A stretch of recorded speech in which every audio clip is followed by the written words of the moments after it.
My name's Mike Hanna. I'm the Associate Dean of Undergraduate Education. I'm a faculty member in the Department of Biological Sciences, and I am the co-director of the Accelerated Physician Scientist program, and I am the head of the Pre-Health Professions Committee. So I hope you're in the right place, and I hope we're all talking well. Today with me, I have one of my advisees, Dia Shah, who is a member of the Physician Scientist program. And I think you can see this slide that just basically tells who's here. If you want to ask questions, type them into the chat function. We'll try to monitor that and answer the questions as we see them. But other than that, I think, okay, so for optimum viewing, you should use either Google Chrome or Firefox.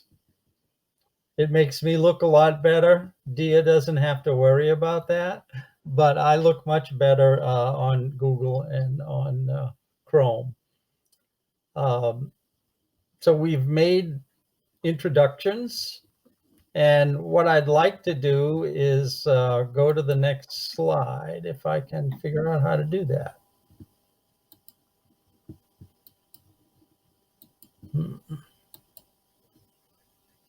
Okay. Here we have the next slide, which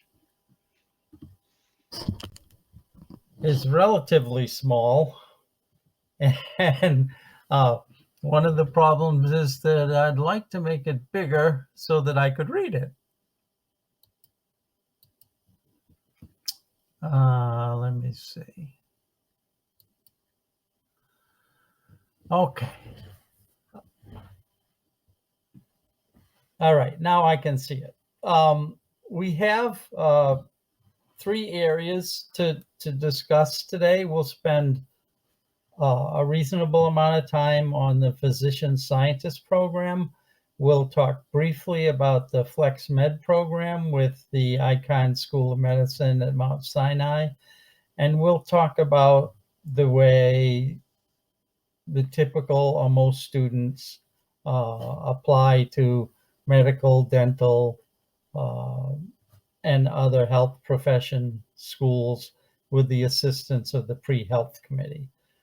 It's called the Pre-Health Committee because physicians are not the only ones involved in healthcare. So we work with other students also for other types of professions. So if we get started on the Physician Scientist program, this is an accelerated program.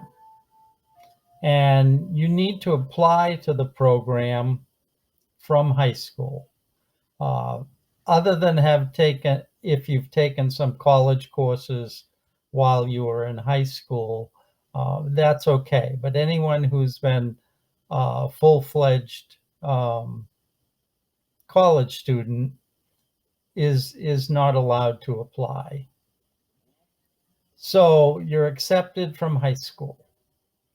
What you get is a Bachelor of Science in Biological Sciences and an MD from Rensselaer and an MD from the Albany Medical College, instead of in 8 years, but in a total of 7 years.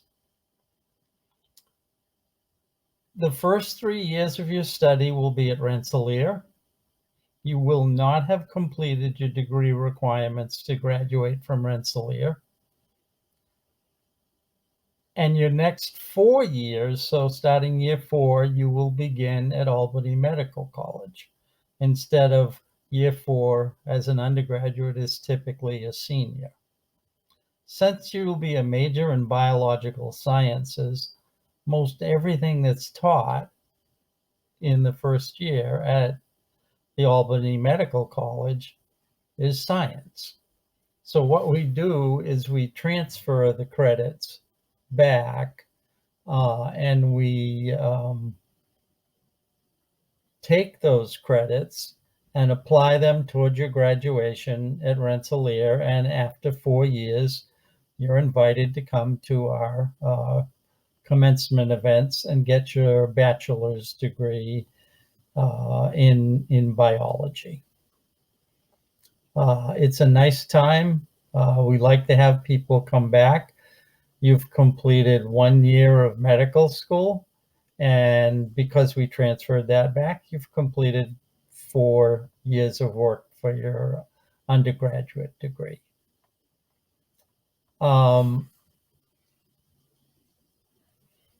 I see that Ulysses is answering some of the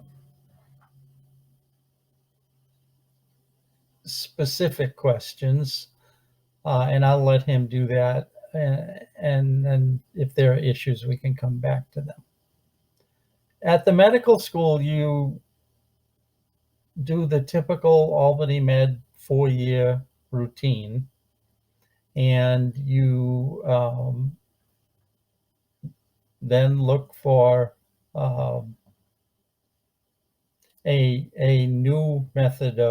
You look for residency programs at the end of your during your 7th year.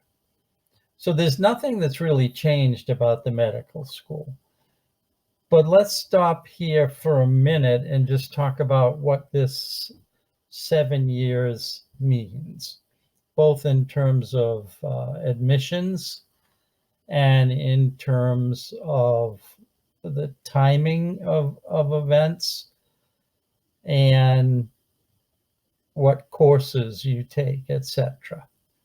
We've got 3 years to get you ready for medical school, and we certainly want to do that appropriately. So your program is more planned than someone who was just at Rensselaer getting their degree in biology. There are certain courses that we know are very important in medical school, and we make sure that you have them. You also, once you're a Rensselaer student, you have to at least take 16 and a couple semesters, 17 credits worth of work. You can't go below that.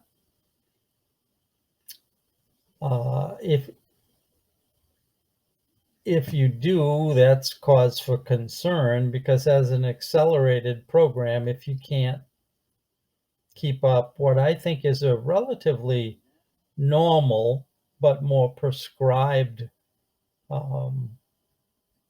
pattern of coursework, then I think there are issues.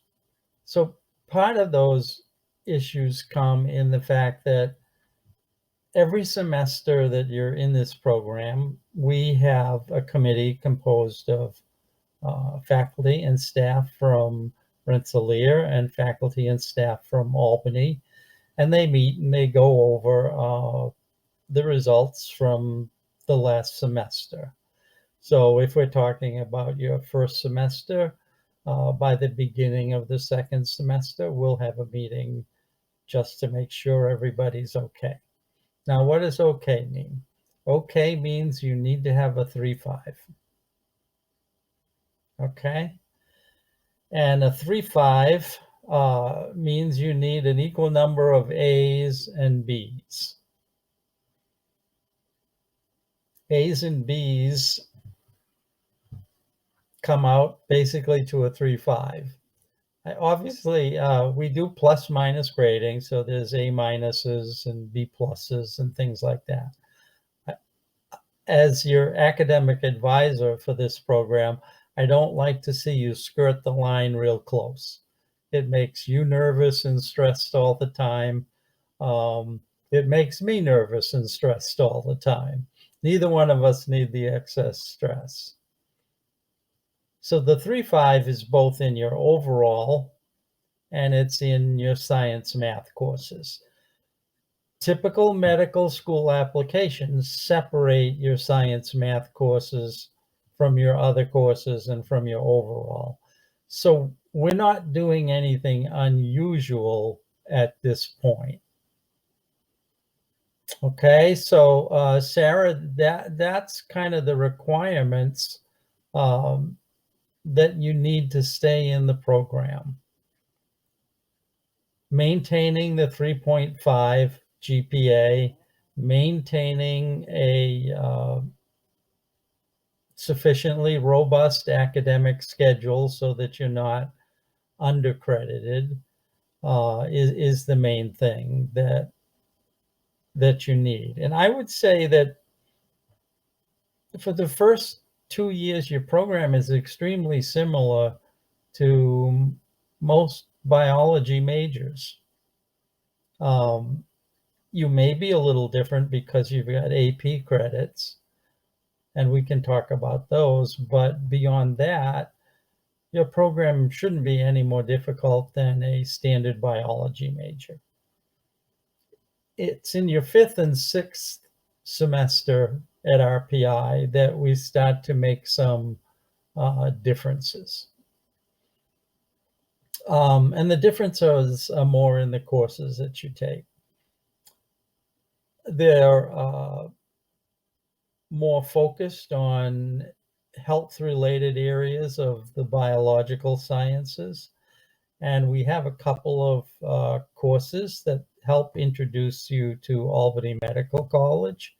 One's called Investigative Medicine 1, and not being terribly creative, we called the other one Investigative Medicine 2. You'll take one during semester 5, and you'll take the other during semester 6. In a sense, it's a way to get to know Albany Med. It's a way to get to look at some of the new scientific advances that they have.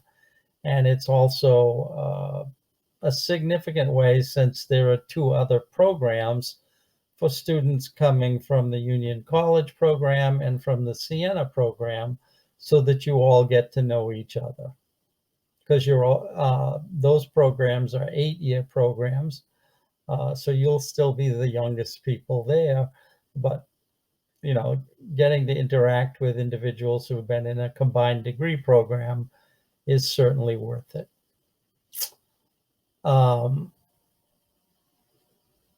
In the transition from Rensselaer to AMC, in this program, you do not have to take the MCAT. And believe me, that really is a significant advantage. I think other than the fact that you will get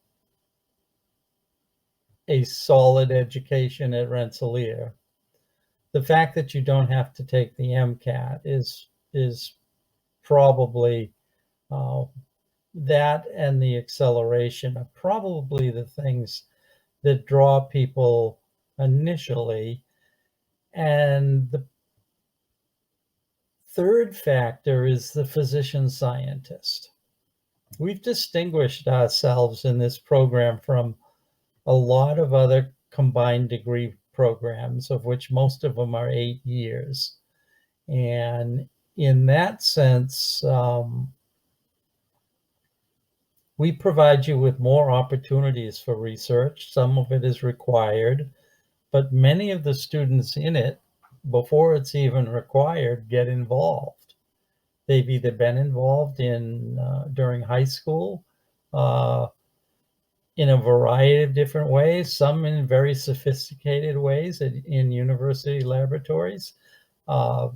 People who don't live in, say, a college town or close enough that they can do something at a university may be involved in science fair projects or extra projects with their biology teachers or chemistry teachers where they go to high school. As long as you've done something that indicates that research is important, then we're okay. I'm trying to see what else I should say about that before I introduce Dia.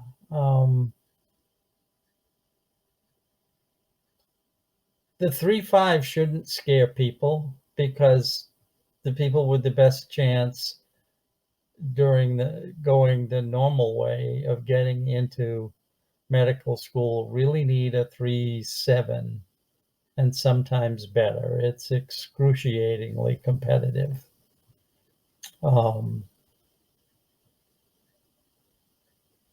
I think I might just turn it over to Dia at this point. Dia Shah is second year in the program. We like her. She's still in it. She's a very nice young lady. She's a very smart young lady. And I'll let her give you a perspective on the program. A number of people are worried, well, I can't do anything else other than this. And so part of the reason that we like to have a student in the program is so that they can take the edge off that and give you an idea of how it feels from their perspective. So Dia? Dr. Hannah, could you please just go to the next slide for me? Okay. Let's see. Okay, yeah. Here we go. Okay. Thank you. So hello, everyone. As Dr. Hannah said, I am a sophomore in the physician scientist program. I am pursuing a minor in strategic communication, and I'll talk about that more a little bit later with how there is flexibility in pursuing other passions regarding your minor and things like that. But as for other on-campus activities, I am involved in a few things, which goes to show that there's definitely time to do extracurricular activities beyond just studying within the program. So to start off, I am an admissions ambassador, which is how I'm here today. I am the captain of our Bollywood dance team. I'm involved in ISA, which stands for Indian Student Association, which is one of the many cultural clubs that we have on campus. And I'm also involved in Greek life. So clearly I like to keep myself busy, and I like to be on my feet, and just like being involved in a lot of things throughout campus is definitely possible and more than doable. So there's not much to worry about there. The only thing with that is that definitely good time management is key, because as Dr. Hannah mentioned, there still is a requirement, although it's not too difficult, but there is a 3.5 requirement per semester within your math and science and within your overall like cumulative GPA. So time management and balance is key. But I'll talk about that a little bit more right now as I go to discuss why I picked this program, why it's a great program, and a lot of the benefits that I gained from it. So essentially the first one is what I kind of just went over, that with being in a guaranteed program, there's definitely more time to focus on other activities. Not to say that these things wouldn't be possible as a regular pre-health student, but I just feel as though there's definitely a slight benefit in being in the guaranteed program that takes a little bit of weight off your shoulders to be able to pursue these other on-campus activities. Additionally, since it is such a small cohort, there are 13 in my cohort, I believe 11 in the one above mine. It's a nice small group of people to study with, because essentially you're taking mainly the same core classes every semester. So it is not only is it a great group of people to study with, but it's also a nice close-knit group of friends, because these are essentially the people you're going to be with for 7 years. So it's nice to create a bond with them and help each other with studying and other activities as well. Additionally, as I just mentioned, it is a guaranteed matriculation to medical school, obviously conditional to the GPA requirement of a 3.5, which I will repeat is not anything to stress about, as long as you are managing your time well and you are allotting time for every single class, because there's great help and support from the faculty and professors on campus if you're ever struggling with a class, or need a little bit of extra help. Like the main thing is to not be afraid to just say that you need help, because if you say you need help, then everyone on campus is happy to help you. There are so many services such as like ALAC student tutoring, professor's office hours, and the list honestly goes on.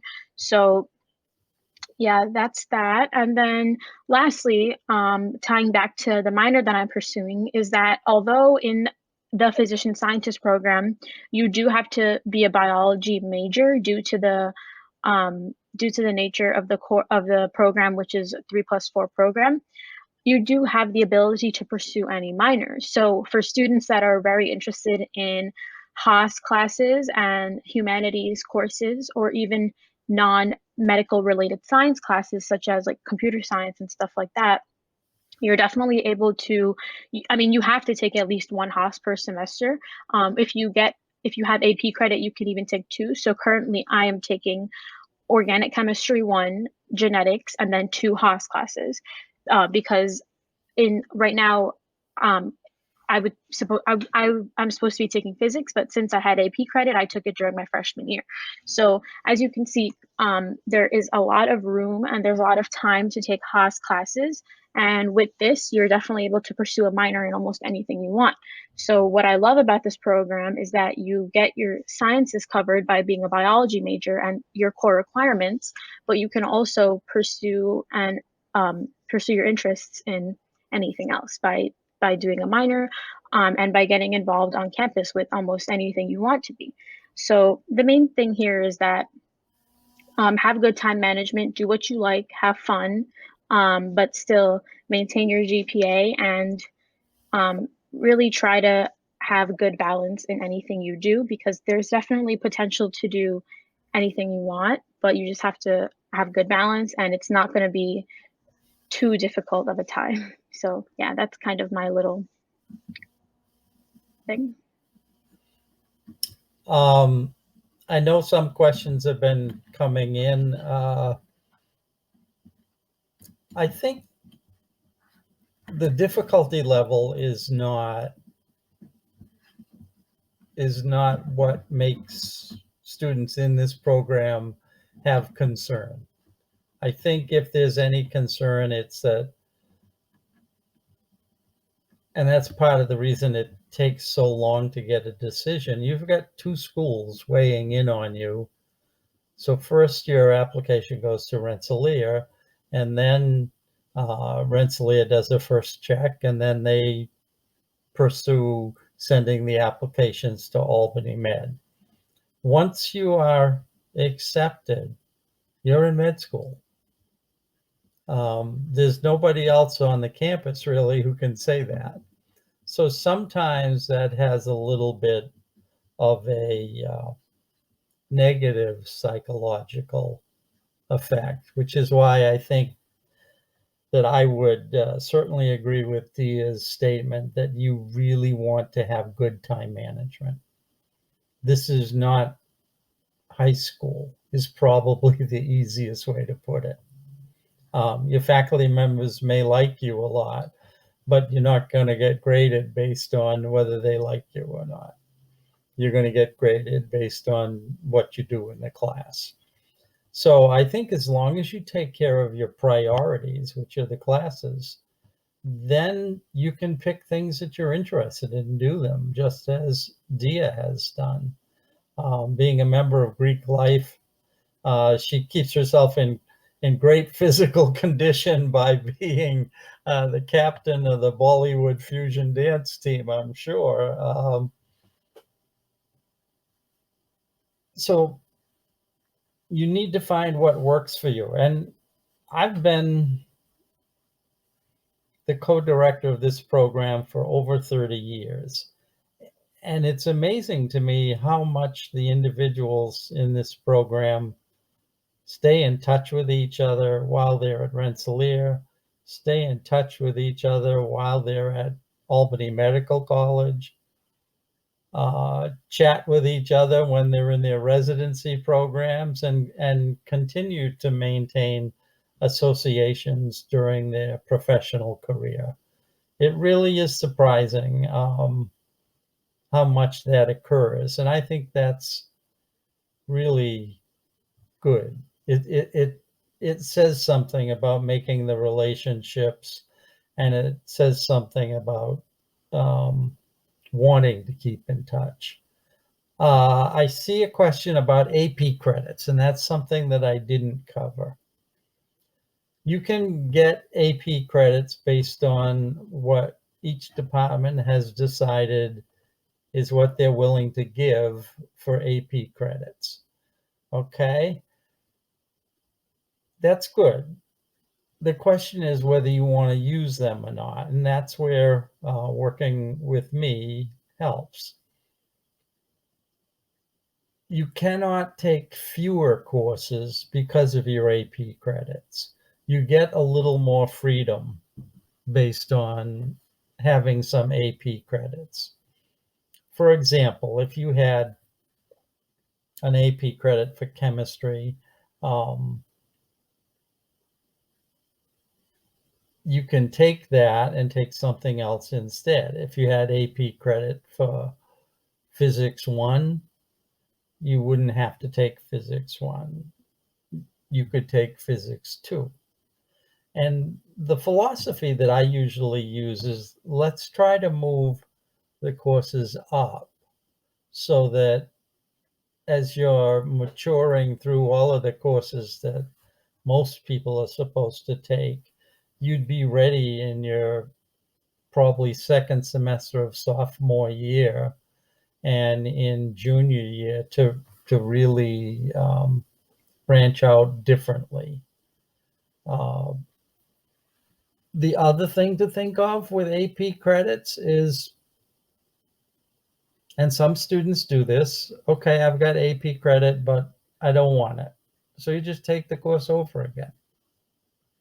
And some students do that because they're concerned about the 3.5 and they want to make sure they maintain it. We don't care if you do that. It does void your AP credit and you get credit for the course as you take it. I think it depends on how you feel as an individual. A number of students have told me, oh, I don't want to take this over. I know it. I don't want to waste my time taking things that I already know. And then I make them, swear on their mother's name that they really do know it, just to be certain, so that they don't make a mistake. So the AP credits do not decrease the total number of credits. It's just if you get an AP for chemistry, you don't have to take an additional chemistry course. You take enough chemistry courses, but you don't have to take a chemistry course if you have a chemistry AP. You could take a course in sociology of medicine. You could take a course in public speaking, which is an extremely popular one that students take. You could take one in logic. You can take another biology course that you might not have. Maybe you believe in the Green Revolution and you want to take an ecology course. It's not something that's normal in your program, but you can do that. So you should think of AP credits as giving you a reason to broaden your undergraduate selection of courses. Dia, can you think of anything else that I might have skipped in that sense? No, I don't think you skipped anything, but I guess we could answer some of these questions that are more directed to you and I think for example, the typical experience and background for accepted students and community service and volunteering. Oh yeah, that we didn't cover that. I guess that just I forget that because I assume that if you want to get into an accelerated program that has the word MD in it, you know what it means to be an MD. And the only way you can get that is either by living with physicians as parents which is not sufficient, or by doing some volunteer work in hospitals or shadowing of physicians, anything of that nature. Now, we do realize that that's tougher right now probably than it's ever been. Because of the COVID pandemic, I know even students who are applying through the normal programs are having difficulties getting medical volunteer experiences. If you can get something, I would say great. If you can't, I think, just discussing it and saying what you tried to do would be helpful. It's really unfortunate, but with the pandemic, we can't always fix everything. And I don't think we want to bias that against students. So I think we'll probably, if you can get something in, even if it involves work that's not where you don't have to be on site and it would expose you to COVID, something that shows you really want to be there, even if you can't, would probably be useful. Yeah. I can answer this question that says, what is the typical experience and background for accepted students? So basically, I'll start off by saying there's no like formula or anything for like how to be accepted into RPI's BSMB program or any BSMB program for that matter. But I can talk about something that I see like uniform like throughout my whole cohort, and so like background wise. So I'll start off by saying that all of us have research experience. Now that doesn't mean it's necessarily scientific research experience, although most of it is. But I know of a student who did like art research and stuff like that. So just any sort of research is very looked upon because for this program, because I mean it's in the name, like physician scientist program, like the program places huge emphasis on research. So that's one. And then all of us in the program have definitely held some sort of leadership experience throughout high school, whether it be for a club or a team or a sport or anything for that matter. It's definitely good to have leadership because that shows longevity in a specific activity that you did. It shows that you didn't just like bounce around from activity to activity just to try to fill up your resume or application. It shows that you really care about a specific activity, we're passionate about it enough to be able to earn an officer position or any sort of leadership position. And then I will also say that aside from, of course, strong GPA, and which there isn't a minimum requirement for, just good grades overall is what I'm saying. Pretty strong standardized test scores. And aside from what I just said, I believe it's really important to do something throughout high school that you're genuinely just passionate about. Like, for example, in my case, it was dance.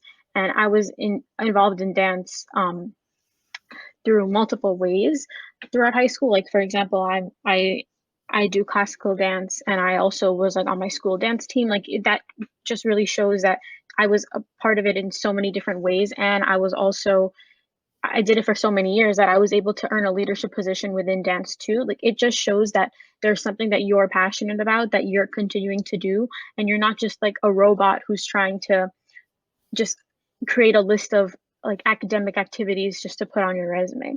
So I think that that covers like everything holistically. But to repeat, there's no set in stone formula. Essentially just be yourself and be passionate about what you do, and that's really all someone can do. So Yeah, maybe we should, just so that we get everything in, go back, if I could figure out how to do this, go back on the slides to the second one. Yeah, here we go. Let me cover the Flex Med at Mount Sinai very quickly. There's an indication that we have 3 slots that they would consider Rensselaer students for. That's our philosophy, but it's not their philosophy. They take whoever they want, and it just doesn't seem to matter. And the best way to determine how to get into the FlexMed program is to go to their website and do what they ask you to do. We've only had one person, I think, in 6 or 7 years who's gotten into this program. So they don't feel a need to fill the positions. Having said that, the other thing that I will say is that this is not a good program for a person who thinks, oh, I didn't get in the accelerated program, but I got in this one, so I don't have to do all of these things. You don't stand a chance. What they really want you to do is have some significant idea that would maybe get you the next Nobel Prize.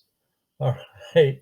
They're really looking for people who have a certain goal that they see is amazing.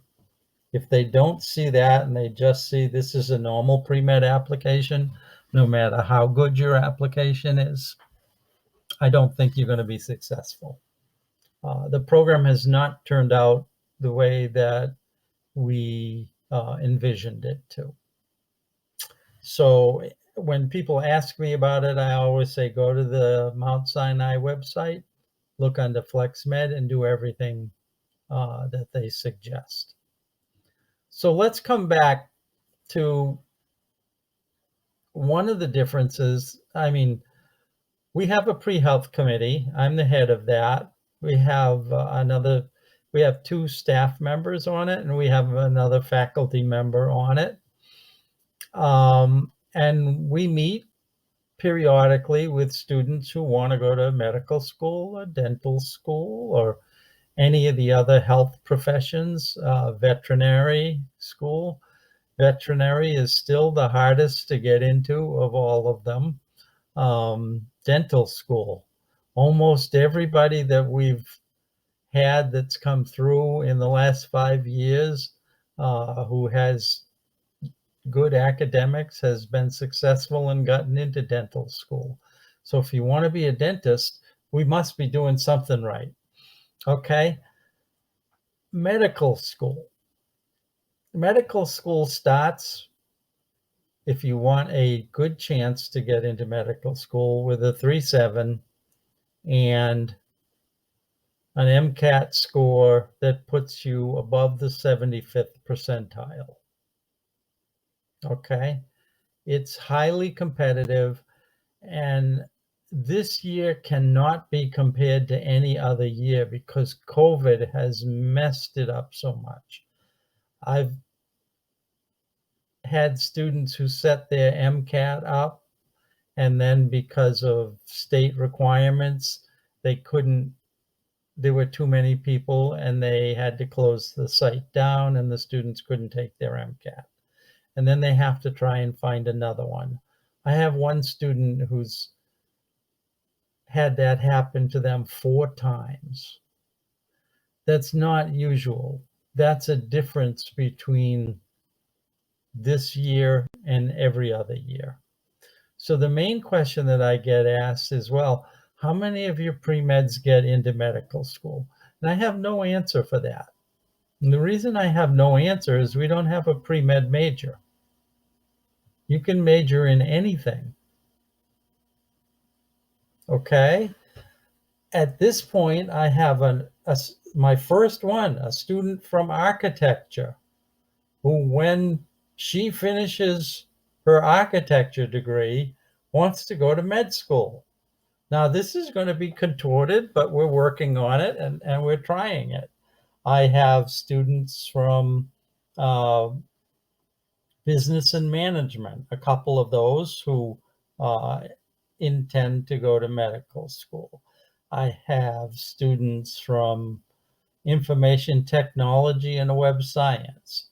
While the vast majority of the students who want to go to medical school come from one of the four biological sciences curriculum or come from biomedical engineering. I think I've got an electrical engineer this time who's working toward going to medical school. And I know I've got at least a couple coming from psychological sciences. The importance of psychology and sociology is demonstrated by the new emphasis on that on the MCAT. So it's very different in terms of where we're seeing the students come from. We do have a pre-health committee, and we work with students. And of the students that we work with, I would say the success rate is close to 80%, but I really hesitate this semester it would be too early. The numbers aren't in yet. The process is still going on. And I don't know whether I should be hopeful for the students who are involved this year because the medical schools are changing everything too. But it's been extremely difficult to get everything done that we needed to. Do I think COVID's going to go away by next semester? No, I don't. So it has an impact on people who want to do that. And we're just going to have to try and work around it. So if you can major in anything you want, the other thing that I see is that, and I have nothing at all against students who want to be in biomedical engineering, but the curriculum is extremely crowded. In order to get all of your biomedical engineering courses in so that you can get your bachelor's degree and all of the pre-med courses, unfortunately, the curricula do not overlap very much. For most people who were in biomedical engineering, I suggest that they complete their BS degree so that they can get everything in that they need in an orderly fashion and have a life while they're in college, do some research, be able to do volunteer work. Because you're not going to get in if all you do is coursework. And I think that program is so tight that unless you have an awful lot of AP credit coming in, it just becomes very difficult. I also ask people, I guess it bothers me, and I understand why people do it. But if you think of, well, what would be my second choice of career? You're just entering college. Why should you start off thinking you're going to be unsuccessful with your first choice? Okay, we're very competitive with the top line schools, but realistically, RPI attracts a lot of students who don't really come from amazingly rich families. Okay, so a lot of RPI students are extremely intelligent, and they know what I call the geographical rule for applying to medical school. Your state of residence, the medical schools in your state that are public, like you better than they like anyone else. So if you come from New Jersey, the New Jersey schools love you. If you come from New York, the public schools in New York love you. They're less expensive. They have excellent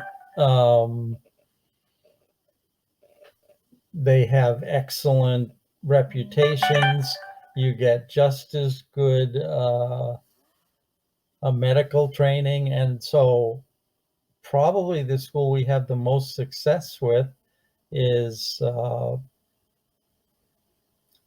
in Syracuse, Upstate Medical Center at Syracuse. We tend to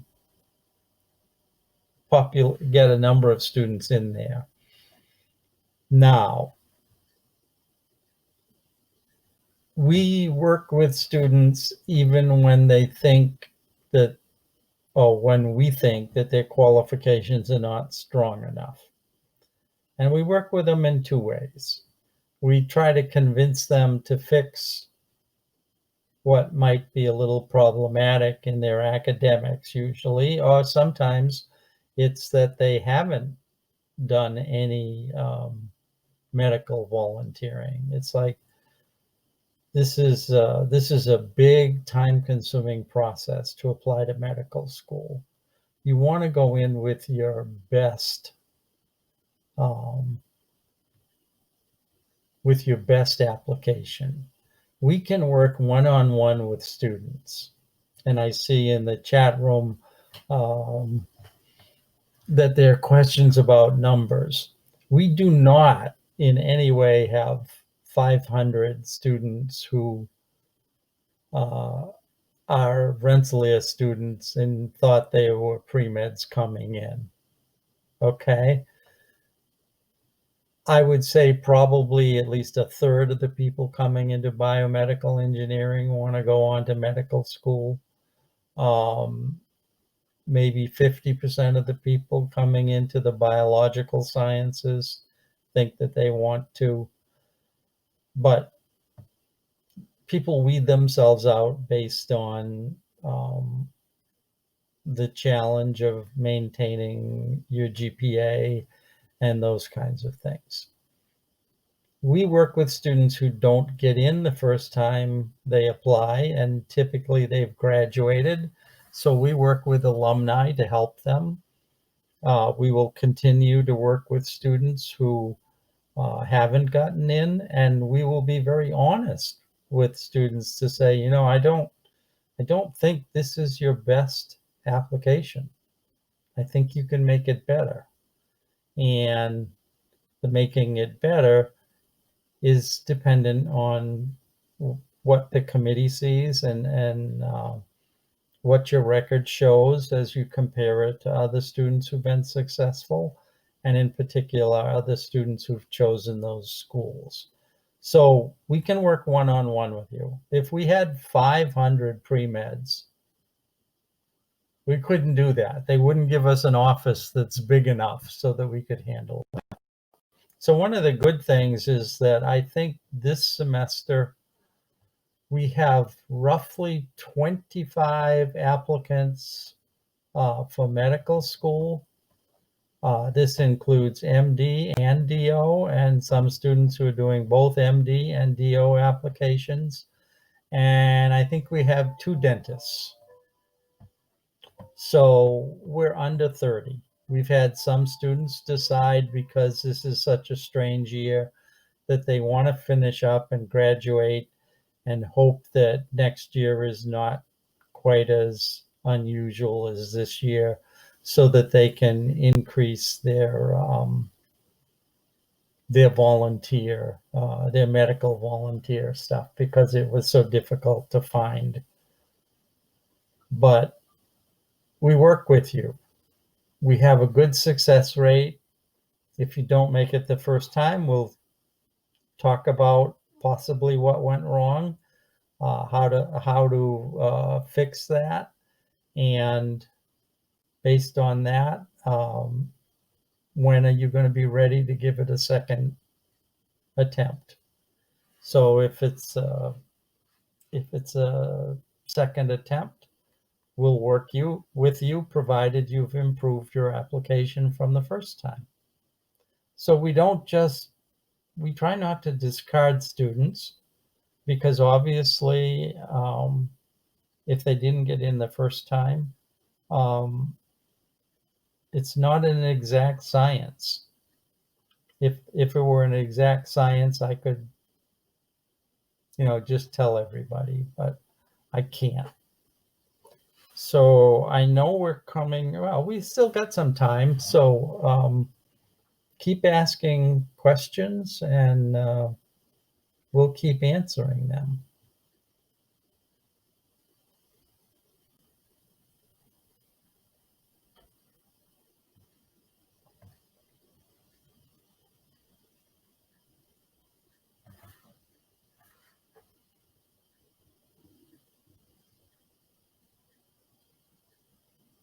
How does the pre-health committee differ from other programs?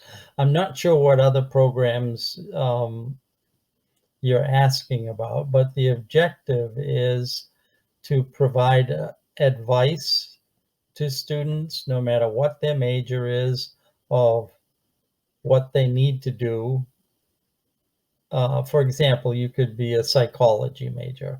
That's probably going to mean that some of the more scientific pre-med courses are not all required, but you have enough elective space so that we can tell you how to combine psychology with pre-med and do that. So the objective is to give you the advice that you need to help you present the best application that you can to get into college. Yes, we do have chemistry students that go into medical school, because the difference between being a chemistry major and getting all of the pre-med courses that you need is actually less than being a biomedical engineering major and getting all of your pre-med courses. So chemistry students track very well. In particular, chemistry has a non-pre-med track and they have kind of a pre-med track. Residency programs, I don't know that, because you have to get through medical school to get an answer to that. But I don't know too many people who are unhappy with that. That's more of a question that you would get an answer from the medical school. I think my job is to get you to the medical school. Their job is to graduate you and get you into a residency program. What kind of research? Students do all kinds of things. From working on basic biological ideas that are cell biological to things that are really closer to bioengineering. So there's a range of topics. You could look at Rensselaer, at the center, at the biotech center. It lists all the faculty members there. You can look in the departments and see the faculty members that are listed there. And for each faculty member, you'll be able to see what their research is.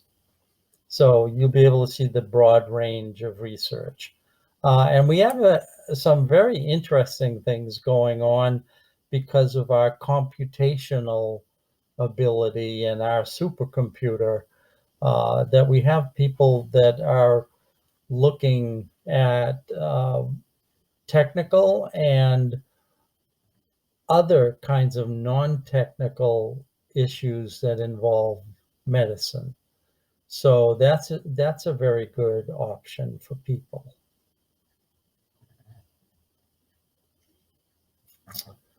So I don't have a list of sample projects, but I do know that I would say fully half of the students who are in the 7-year program by their second year are doing additional research.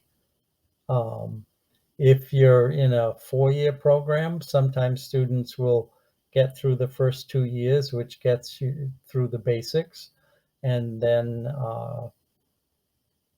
they begin to look around for research projects.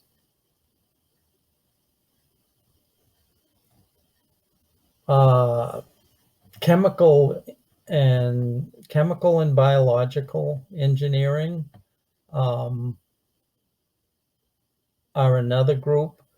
However, my own personal opinion is that the courses in chemical and biochemical engineering are among the most, it's one of the most difficult majors on campus. But if it's something that you like, then go for it.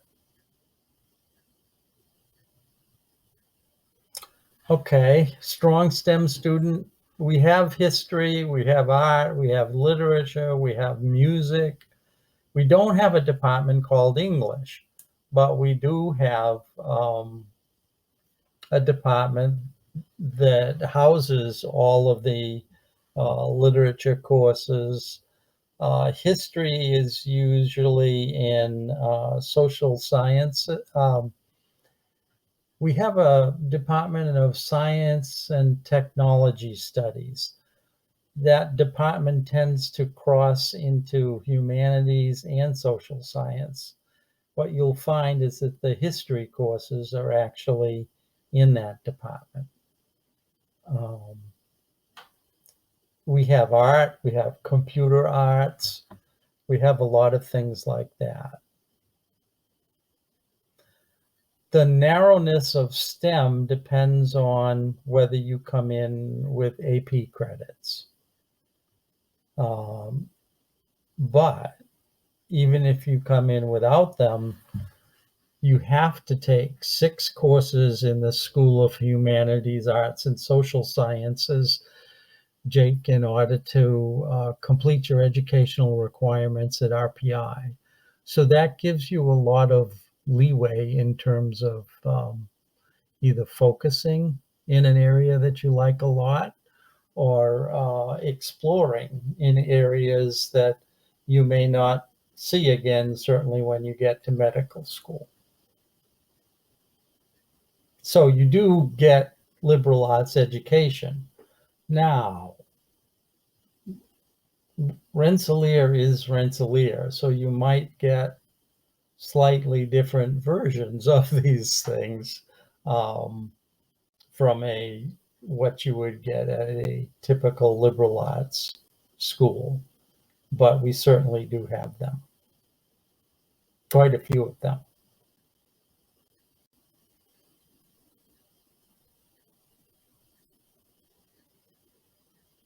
Anybody else?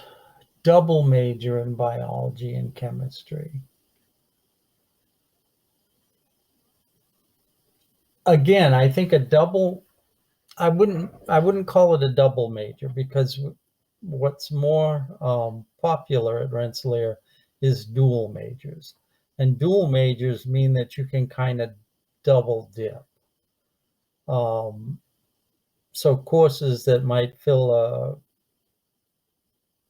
a need in either curriculum, you can count in both curricula. If you wanted to be a double major, technically you'd have to have 32 more credits than what you would need to graduate, say, as a biology major. Both biology and chemistry majors need 128 credits. So another 32 is basically going to mean you're going to have to take a year 5. Whereas dual majors, you don't usually have to take extra time.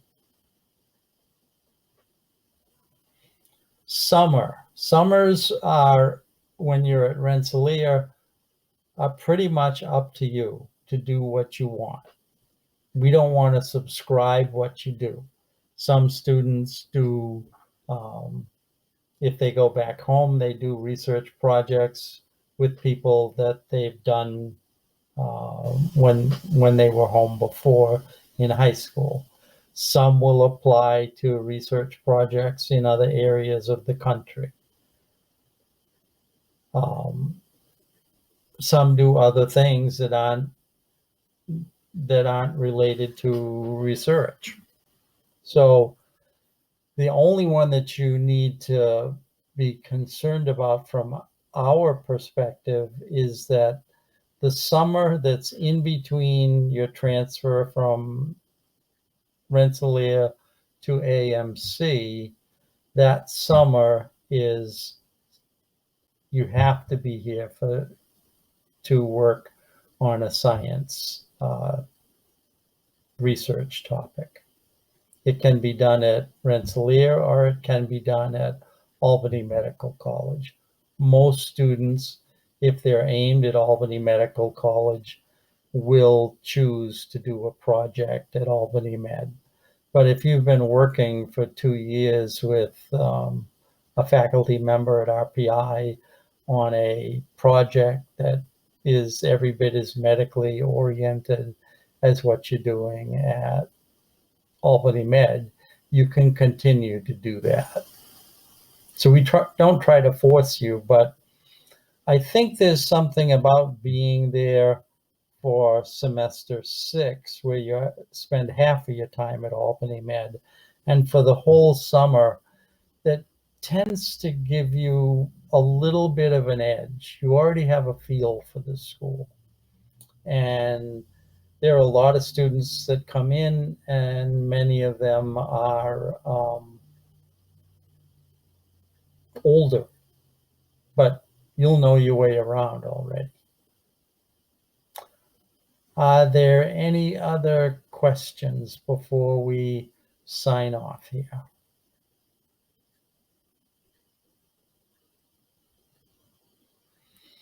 Okay, everyone, good luck. Good luck in looking at your schools this year. I know almost everything is virtual. I understand that that will make it more difficult on you, but good luck and get as much information as you can. Use your head to think about your possibilities, but also you'll find places that you really just like. So somehow your head and your heart have to align. And when they do, you're usually making a good choice. Okay, so I hope this was useful. And if you need more information, my contact information is very easy to find at RPI. So I think with that, I will escape the screen and run away and hide. Good luck.